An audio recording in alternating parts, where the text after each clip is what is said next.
हस्तिनापुर साम्राज्य के प्रमाण प्रकट हो रहे हैं।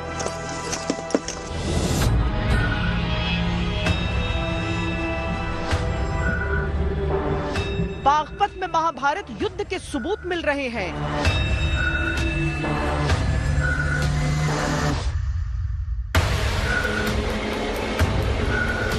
वो लाक्षागृह जहां पांडवों को मारने का षड्यंत्र रचा गया।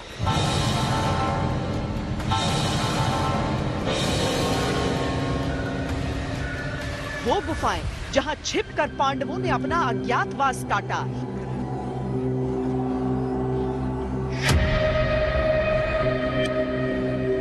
वो 5 गांव जो पांडवों ने कौरवों से राज्य के बदले मांगे।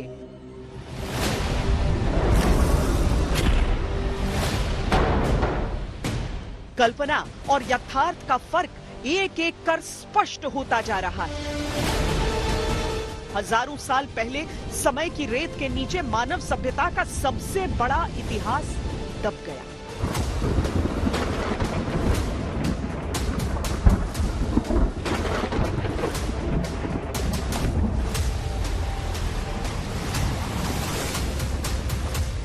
किसी ने काल्पनिक कहा, किसी ने मनगढ़ंत, किसी ने असत्य, लेकिन हजारों साल बाद अब हट रही है वो रेत और सामने आ रहे हैं महाभारत काल के अद्भुत, अविश्वसनीय, अकल्पनीय साक्ष्य।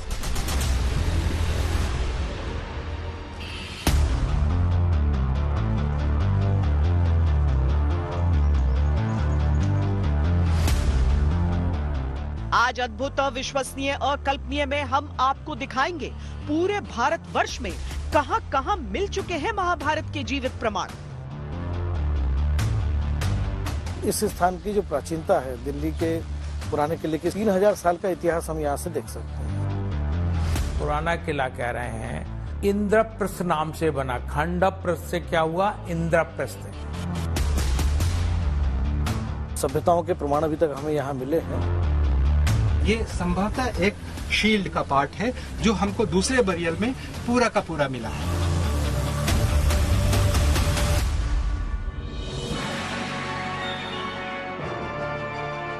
जिनके बारे में महर्षियों ने महाकाव्यों में लिखा, जिन्हें सदियों से कथाओं के रूप में दोहराया गया, वो अर्जुन, भीम, युधिष्ठिर, दुर्योधन, कौरव, पांडव काल्पनिक थे या भारतवर्ष का प्राचीन सत्य?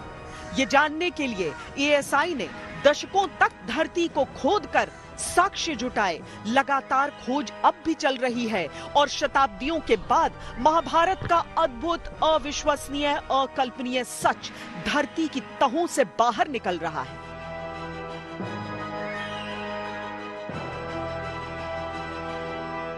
पुराना किला में जो लोग आते हैं वो अभी तो खुदाई वाले इलाके में नहीं जा सकते हैं, इसीलिए यहाँ पर तस्वीरें लगा दी गई हैं, जो चीजें निकाली गई हैं और यहाँ से हटाई गई हैं। दरअसल देखिए 1954-55 के दौरान यहाँ पर खुदाई का काम प्रारंभ हुआ था और ये सारी चीजें जो एक एक करके निकली वो यहाँ पर चित्रित हैं। 69 के साल में या फिर 72 के साल में ये बहुत सारी चीजें यहाँ से निकलती रही, लेकिन ये इतनी लंबी प्रक्रिया होती है कि अगर ये दर्ज भी करना है कि किस काल की और कौन सी चीजें यहाँ पर हैं ताकि वैज्ञानिक तौर पर कोई उसे चुनौती भी न दे सके, तो ये पूरी मेहनत का काम अभी चल रहा है।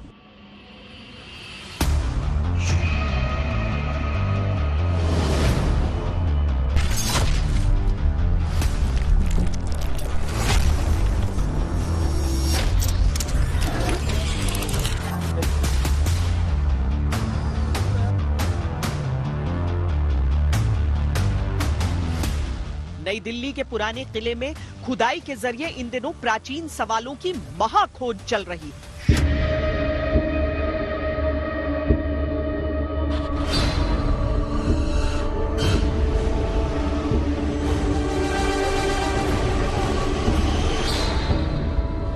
हम जो प्री मौर्यन काल या प्री मौर्य काल की बात करते हैं उसमें हमें पेंटेड ग्रे वेयर के कुछ शर्ट्स मिले हैं और पेंटेड ग्रे वेयर पॉटरी को अभी तक जो है विद्वानों द्वारा ये माना जाता है कि ये महाभारत काल से संबंधित पॉटरी है। यहाँ चूंकि पेंटेड ग्रे वेयर की प्राप्ति हमें प्री मौर्य लेवल से प्राप्त हुई है, इसलिए हम ये निश्चित रूप से कह सकते हैं कि प्रारंभिक काल में, महाभारत काल में यहाँ पर मानव की कोई ना कोई गतिविधि जरूर हो रही थी।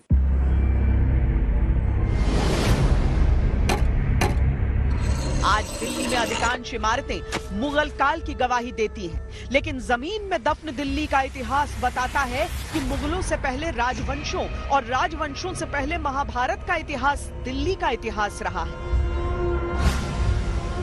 सभ्यताओं के प्रमाण अभी तक हमें यहाँ मिले हैं, जिसमें हम एक सबसे पहले है प्री मौर्य काल, फिर आता है मौर्य काल जिसको हम तीसरी शताब्दी ईसा पूर्व से लेके आते हैं। उसके बाद शुंग काल, फिर कुषाण काल, गुप्त काल, उत्तर गुप्त काल, उसके पश्चात राजपूत काल आता है, और फिर सल्तनत काल और मुगल काल। ये 9 काल के हमारे पास प्रमाण हैं, और ऊपर के सरफेस लेवल से कुछ ब्रिटिश पीरियड के भी हमारे पास कुछ प्रमाण यहाँ पर उपलब्ध हैं। पुराने किले के भीतर ही अलग अलग जगहों पर पुरातात्विक खुदाई चल रही है। यहाँ पर भी जो एक्सकवेशन चल रहा है उसका आलम आप देखिए, और यहाँ लगभग जितनी खुदाई हुई है उसमें 2300 वर्षों का इतिहास अभी तक सामने आया है। अभी तक उतने दौर के, उतने कालों के जो प्रमाण हैं वो यहाँ इस खुदाई से प्राप्त हुए हैं।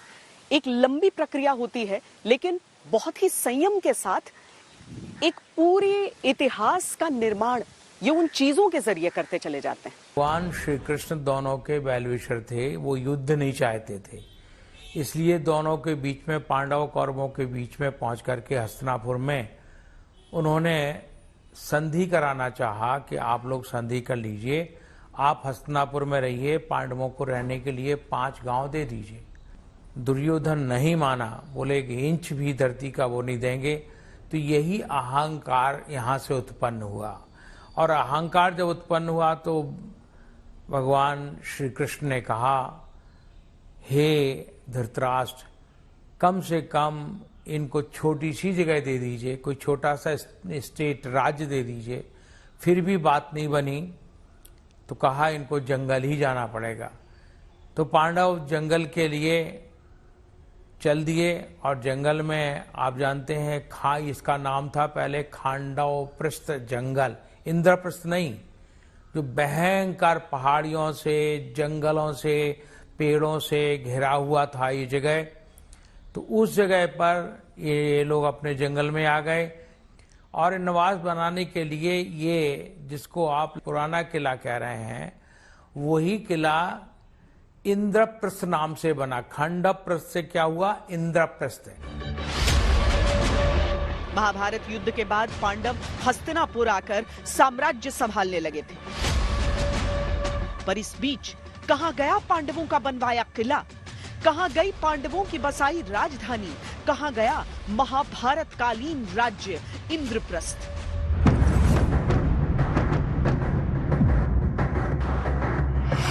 हालिया इतिहास हुमायूं द्वारा 1533 में बनवाए पुराने किले से जब पीछे का कोई प्रमाण नहीं दे सका, तो धरती की परतों को हटाकर तह में जाकर सच तलाशने का काम शुरू हुआ।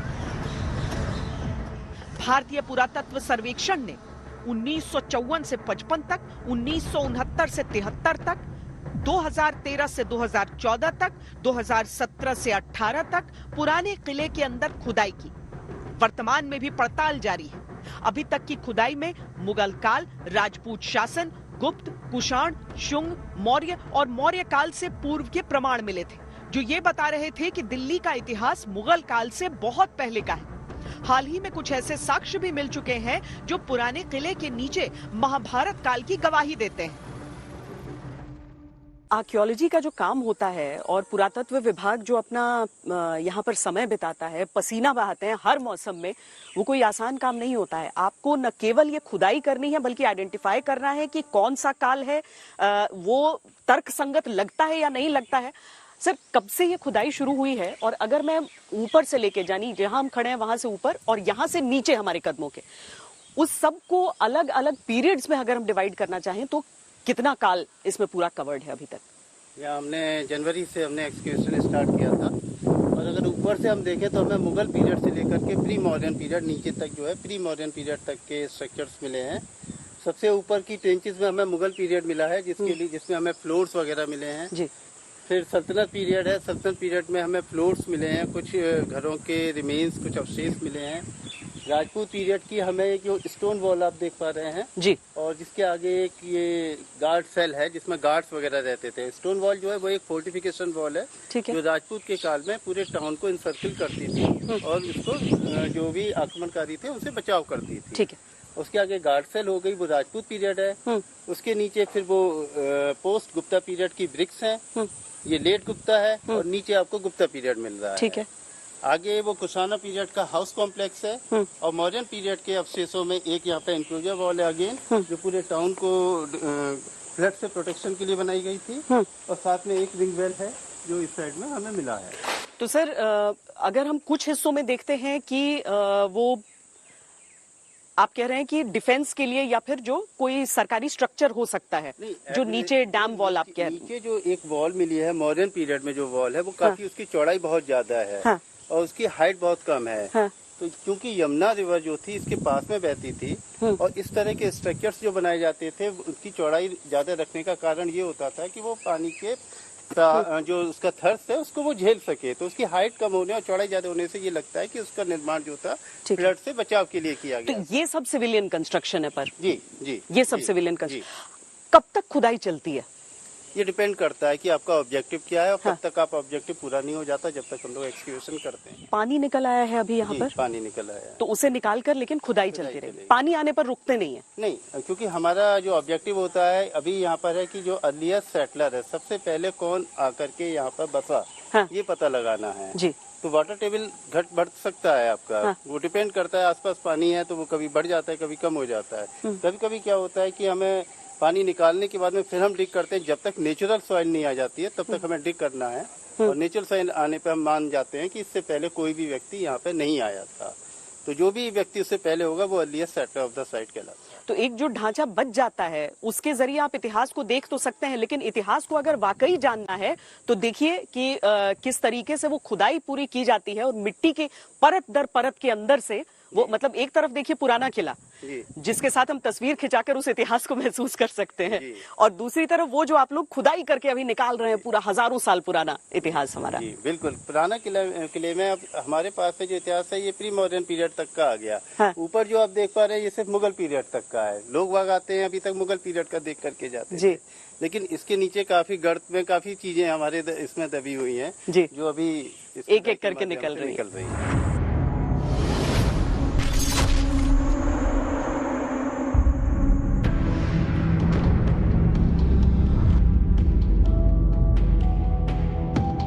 दिल्ली के पुराना किला में हुई अधिकांश खुदाई अभी पूर्ण रूप से 2300 साल पीछे तक का इतिहास निकाल चुकी है। अभी चंद हजार साल और नीचे जाने की तैयारी है। वर्तमान में यह वर्णन मिलता है कि पांडवों ने अपने अधिकार के रूप में और कौरवों से युद्ध न करने के एवज में 5 गांव मांगे थे। व्याघ्रप्रस्थ जो आज का बागपत है, तिलप्रस्थ जो फरीदाबाद यानी तिलपत है, पांडुप्रस्थ जो हरियाणा का पानीपत है, स्वर्णप्रस्थ जो आज का सोनीपत है और इंद्रप्रस्थ यानी वो स्थान जिसे स्वयं पांडवों ने बसाया था जो आज की दिल्ली है।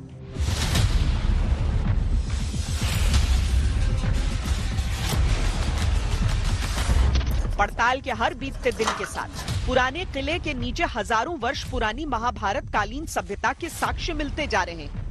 खुदाई जिस तल तक पहुंची है वहां से मिट्टी में पानी मिला है और पानी इस पूरे क्षेत्र समेत हस्तिनापुर यानी आज के मेरठ के पास तक के क्षेत्र का इतिहास बताता है। महाभारत में ऐसा उल्लेख है कि युधिष्ठिर के प्रपौत्र राजा निचक्षु के समय भयानक बाढ़ आई और उस बाढ़ में इंद्रप्रस्थ और हस्तिनापुर दोनों शहर नष्ट हो गए। उसके बाद राजधानी जो है कौशाम्बी यानी आज के प्रयागराज की तरफ शिफ्ट की गई। ये माना जा रहा है कि बाढ़ के पानी ने जिस पांडवकालीन राजधानी को डुबो दिया था वहां कई कालखंड में कई और राजवंशों की सभ्यताएं पनपी। धीरे धीरे इस क्षेत्र की महाभारत कालीन पहचान मिट्टी में और नीचे दबती चली गई।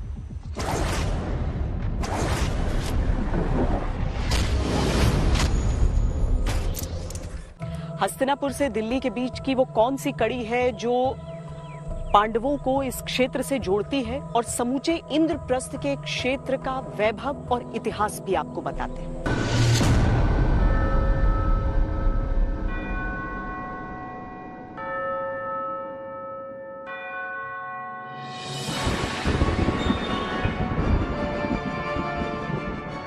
महाभारत युद्ध से पहले युद्ध टालने के लिए पांडवों ने जिस जगह इंद्रप्रस्थ नगरी बसाई थी, उसका सच सामने लाने के लिए दिल्ली के पुराने किले की खुदाई जारी है।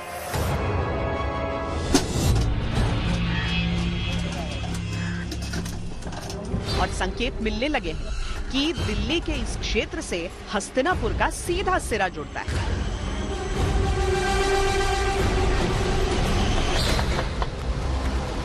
महाभारत काल को लेकर कई चीजें हैं जो मान्यताओं के दायरे में हैं। समय समय पर जो साक्ष्य मिलते हैं वो कहानी की पूरी तस्वीर को मुकम्मल करते हैं, लेकिन कई ऐसी बातें हैं जिनकी तस्दीक होना अभी बाकी है। महाभारत के अनुसार शासन के अधिकार को लेकर हरियाणा के कुरुक्षेत्र में महाभारत का युद्ध लड़ा गया। ये युद्ध 18 दिनों तक चला था, जिसमें 18,000 से ज्यादा सैनिक मारे गए और वैदिक सभ्यता लगभग पूरी तरह नष्ट हो गई, ये जानकारी भी दी जाती है। युद्ध हुआ और युद्ध क्षेत्र 18 दिन तक, एक दिन नहीं 18 दिन तक युद्ध चला, जिसमें कि काफी अक्षौणी सेनाएं मारी गई हैं। धन, जन, तन, मन और यश, कीर्ति, विकास का हानि हुई।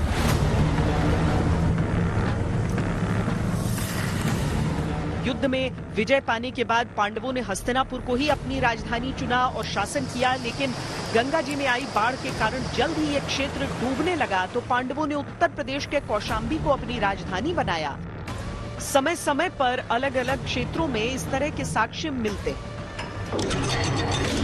हस्तिनापुर में आइए, अब आपको दिखाते हैं एक खास जगह। माना जाता है कि यही वो जगह है जहां कभी पांडवों का महल हुआ करता था।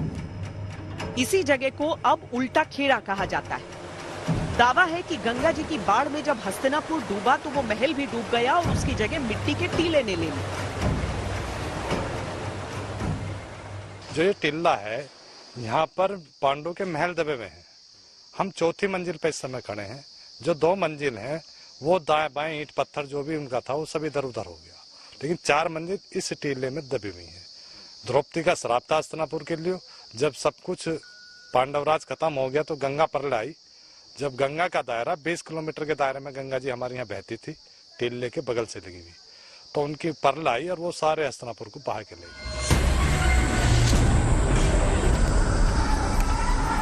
यहाँ पर पांडेश्वर महादेव का एक मंदिर भी है, जिसको लेकर मान्यता है कि द्रौपदी उसमें पूजा करने जाया करती थी। यहाँ एक पेड़ भी है जिसके बारे में कहा जाता है कि उसे महाबली भीम ने लगाया। ये ऐसा जी कि ये प्राचीन है शिवलिंग, और यहाँ पांडव पूजा करते थे और यहाँ इनके किले थे, वहां से यहाँ पूजा करते थे। और ये भीम ने पेड़ लगाया था, वो अर्जुन ने लगाया था, औरंगजेब ने ये खंडित कराया था। जब यहाँ कभी खुदाई हुई थी तो 5 पांडवों की मूर्ति उस खुदाई के अंदर निकली थी, जो कि यहाँ स्थापित न करी, क्योंकि पांडवों ने यहाँ पूजा करी थी, इसलिए पांडेश्वर, प्राचीन पांडेश्वर महादेव इसलिए बोलते हैं। हस्तिनापुर में आज भी द्रौपदी के नाम का घाट है, श्री कृष्ण की निशानियां हैं, कर्ण का मंदिर है, लेकिन वो सब हजारों साल से बस मान्यताओं में दर्ज है। वैज्ञानिक शोध का इंतजार उन्हें अब भी। इतिहास के निशान को टटोलते टटोलते हम उस लाक्षागृह तक भी पहुंचे जहां का उल्लेख महाभारत में मिलता है। आपको दिखाते हैं वहां पर कैसे अद्भुत, अविश्वसनीय, अकल्पनीय प्रमाण सामने आए।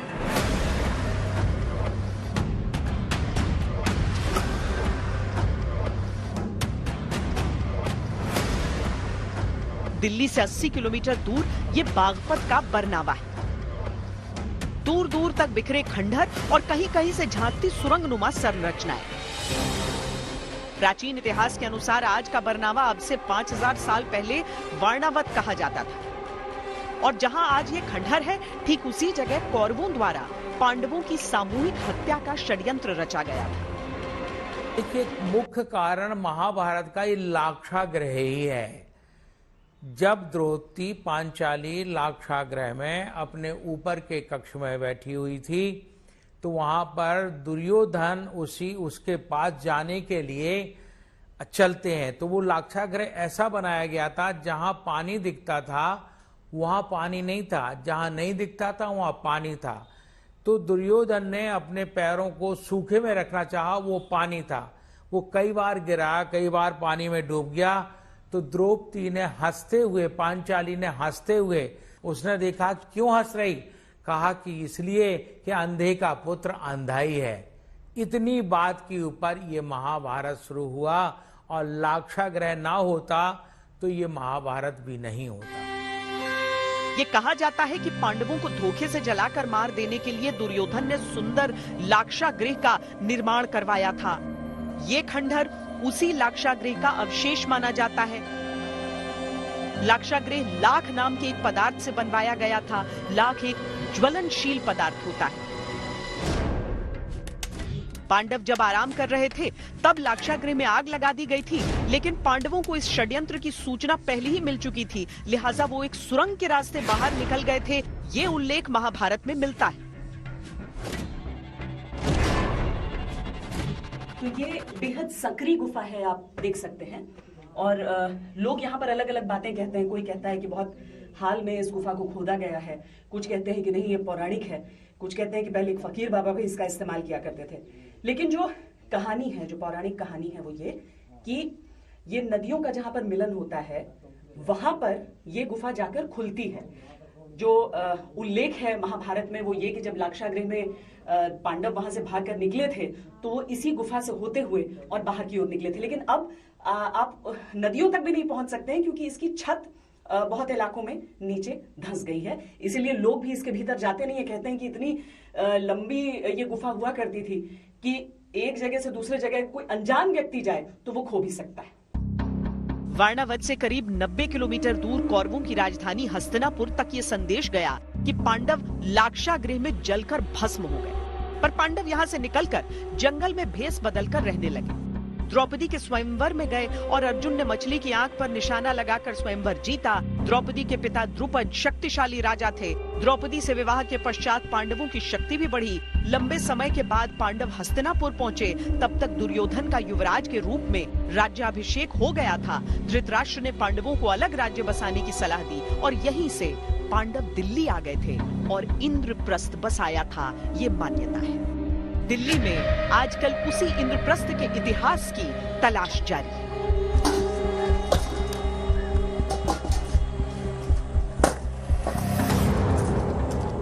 सुई की नोक भर जमीन न देने का प्रकरण आपको महाभारत से याद होगा, क्योंकि कहा जाता है कि पांडवों ने कौरवों से केवल 5 गांव मांगे थे। वो 5 गांव आज किस रूप में मौजूद हैं, ये भी हम आपको दिखाते हैं।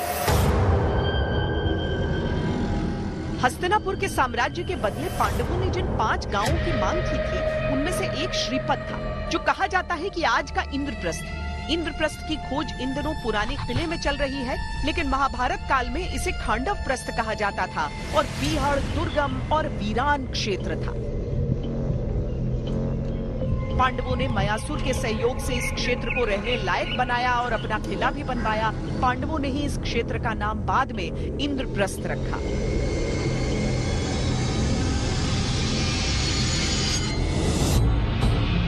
दूसरा गांव था बागपत। महाभारत काल में इसे व्याघ्रप्रस्थ कहा जाता था, यानी बाघों के रहने की जगह। मुगल काल में इस क्षेत्र का नाम बागपत पड़ा। यही वो क्षेत्र भी माना जाता है जहां कौरवों ने लाक्षागृह बनवाकर पांडवों को जिंदा जलाकर मारने का षड्यंत्र रचा।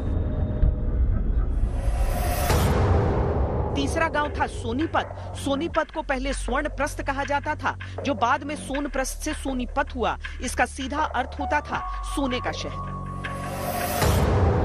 चौथा गांव था पानीपत। पानीपत को महाभारत काल में पांडुप्रस्थ कहा जाता था।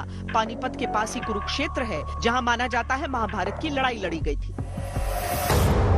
और पांचवा गांव था तिलपत, जो हरियाणा के फरीदाबाद जिले में आज भी एक कस्बे के रूप में स्थापित है। महाभारत काल में इसका नाम तिलप्रस्थ हुआ करता था।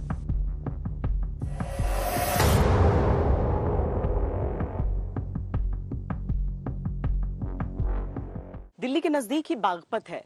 बागपत के सिनौली में जिस तरीके से व्यापक स्तर पर जो पड़ताल है, जो खुदाई है, वो पूरे अभियान की शक्ल में चलती रही और जिस तरह से चीजें उस समय भी सामने आई और अब भी सामने आती रहती हैं, उसी तरीके से 1952 का साल बहुत महत्वपूर्ण है, क्योंकि उस समय दिल्ली से हस्तिनापुर के साक्ष्य सामने आए थे।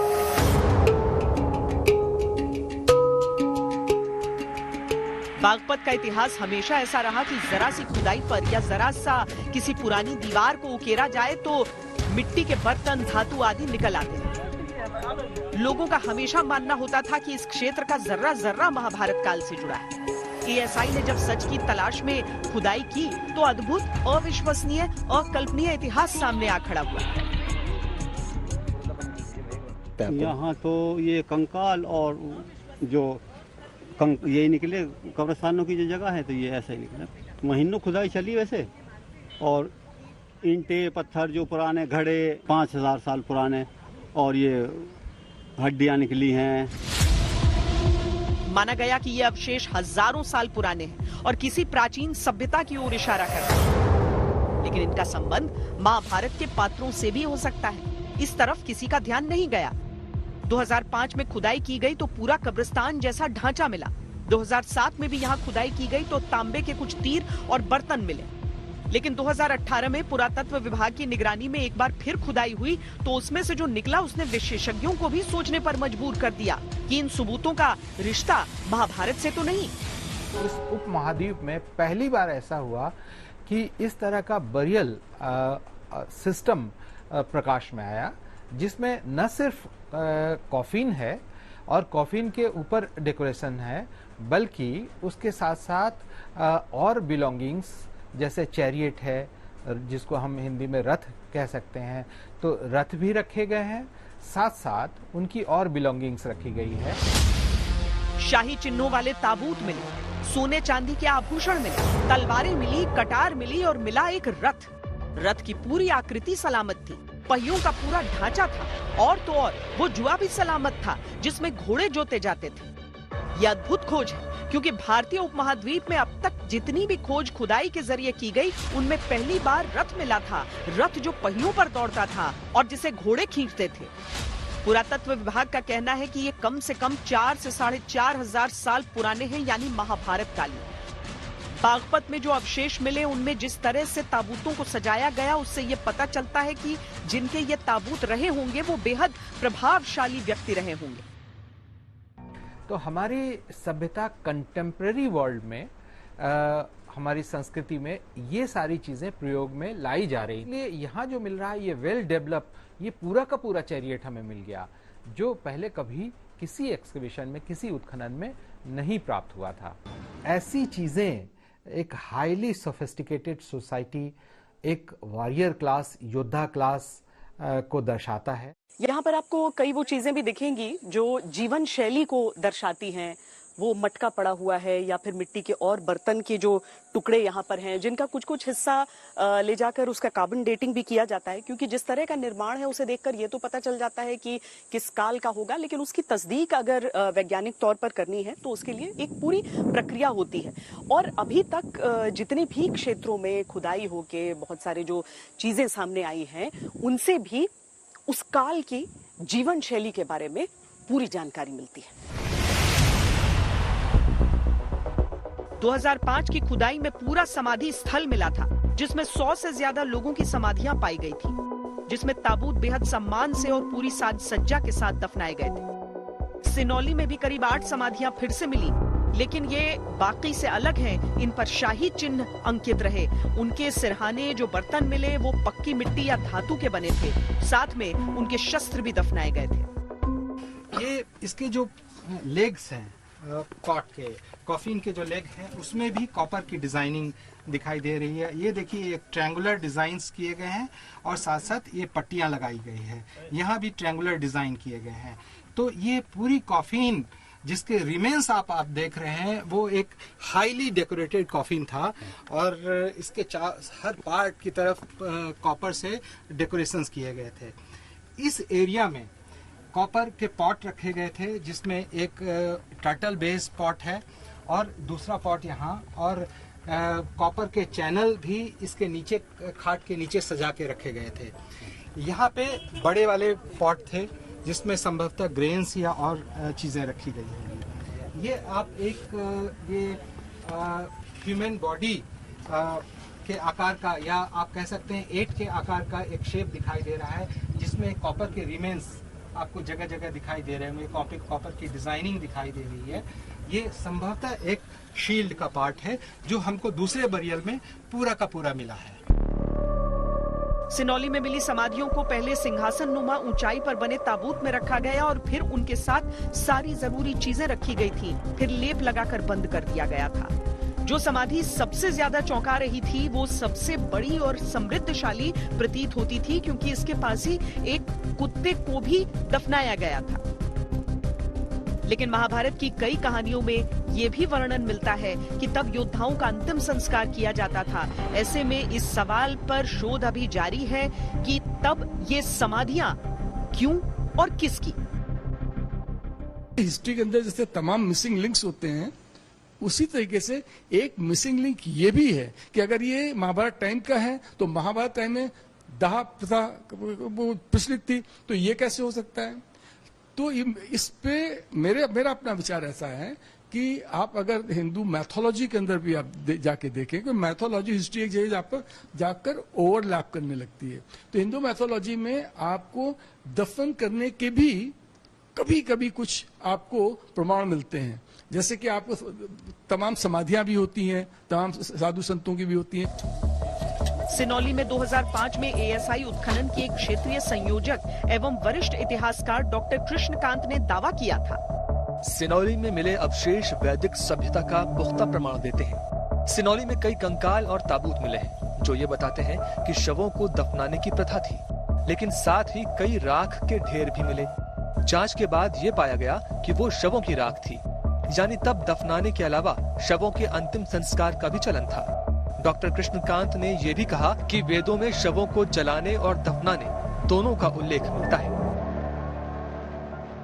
महाभारत की जब हम बात करते हैं तो ये सालों, दशकों या सदियों की बात नहीं, ये युगों युगों पुरानी बात हो जाती है। और केवल दिल्ली हस्तिनापुर का क्षेत्र नहीं, बल्कि पूरे भारतवर्ष में कई ऐसे हिस्से हैं जहां से प्रमाण एक एक करके सामने आते ही रहते हैं। जम्मू कश्मीर के अखनूर में आज भी वो गुफा है जिसमें यह माना जाता है कि पांडवों ने 1 वर्ष के अज्ञातवास का समय काटा। ओम नमः शिवाय, ओम नमः शिवाय, ओम नमः। वही गुप्त गुफा है, यहाँ भगवान कृष्ण जी बालक रूप में आते थे, बच्चे का वेश बनाकर, और यहाँ पांडवों के साथ रणनीति करते थे। जम्मू कश्मीर के ही उधमपुर में क्रिमची गांव है, जहां कहा जाता है कि पांडव जब अखनूर से कीचक का वध करके आए तो शेष अज्ञातवास काल यहीं इसी गांव में व्यतीत किया। तो साला जिज्जा है ना, राजा कीचक और राजा विराट, तो यहाँ भी वो आए हैं। माता ने उनको ख्वाब में बोला मेरे मंदिर बनाओ, तो सदियों पुराने मंदिर बने हैं। यहाँ से जाकर वो वापस महाभारत हुआ है।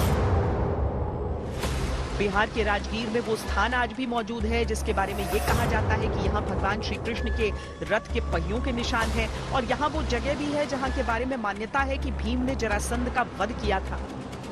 देख के तो लगता है जैसे कि शायद कोई रथ यहाँ से गुजरा हो और उसके लिए शोध करना पड़ेगा, पर क्या यहाँ पे पूरा खुदाई हुई है, एक्सकवेशन के बाद मिट्टी हटाकर ऐसा दिखा है? ये मान्यता है कि भगवान श्री कृष्ण जब जरासंध से युद्ध के लिए जब आए थे भीम के साथ, तो इसी रास्ते से अपने रथ के साथ गए, उसी रथ का ये निशान है। किंवदंतियों का मानना है कि भगवान श्री कृष्ण, अर्जुन, भीम इसी रास्ते से होके गए हैं, और ऐसे भी देखने से लगता है कि किसी पहिए का निशान ये है। हरियाणा के कुरुक्षेत्र का वर्णन महाभारत में इस रूप में मिलता है कि यहीं संपूर्ण युद्ध लड़ा गया था और यहीं भगवान श्री कृष्ण ने गीता का उपदेश दिया था। इस चिलचिलाती धूप में भी देखिए सब लगे हुए हैं दिन रात यहाँ पर इतिहास को ढूंढ निकालने की कोशिश में। यहाँ पर जो ये गहरा गड्ढा खोदा गया है अभी तक, वहाँ आप मौर्य काल के इतिहास को समझ सकते हैं, और इसे इस हिसाब से समझिए कि भले ही अंग्रेज आकर हमें ये पढ़ाकर चले गए कि भारतीय क्या जानते थे, ये वाटर हार्वेस्टिंग का एक नमूना है, उस रूप में उसे आप देख सकते हैं। यहाँ पर एक कुआं और उसके साथ कुछ ऐसी व्यवस्था कि पानी इस हिस्से में पहुंचता था वहां से होते हुए। यानी कुल मिलाकर हम ये समझाना चाह रहे हैं कि अलग अलग हमारे जरूर यहाँ पर काल रहे, लेकिन हर एक काल इस बात की तस्दीक करता है कि भारत में इन सारी चीजों को लेकर ज्ञान था और भरपूर था।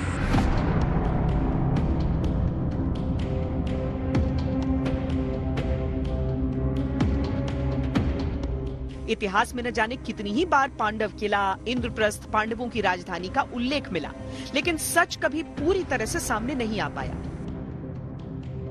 शम्स सिराज अफीफ की 14वीं सदी में लिखी किताब तारीख फिरोज शाही में लिखा है कि इंद्रप्रस्थ किसी परगना का मुख्यालय हुआ करता था। पश्चिम दिल्ली के नारायणा गांव से 14वीं सदी के एक अभिलेख में भी इंद्रप्रस्थ का उल्लेख है। अबुल फजल ने 16वीं सदी में लिखी अपनी पुस्तक आईने अकबरी में लिखा है कि हुमायूं का किला उसी स्थान पर बनाया गया था जहां कभी पांडवों की राजधानी इंद्रप्रस्थ थी।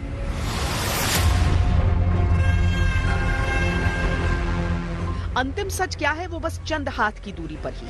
साक्ष्य इस बात के मिलने लगे हैं कि पुराने किले का संबंध महाभारत काल से। पांडवों की राजधानी थी तो कैसी थी, वो अद्भुत, अविश्वसनीय, अकल्पनीय सच भी सामने बस आने को ही है। ये सच का एक सिरा है जो अभी सामने आया है, अभी और पड़ताल बाकी है, लेकिन नई दिल्ली के पुराने किले से हमारी इस प्राचीन पड़ताल में अभी के लिए इतना ही। कैमरा पर्सन हिमांशु शर्मा और सैयद मोहसिन, साथ ही कशिश श्रीवास्तव के साथ मुझे दीजिए इजाजत। देश और दुनिया की बाकी खबरों के लिए आप देखते रहिए आज तक।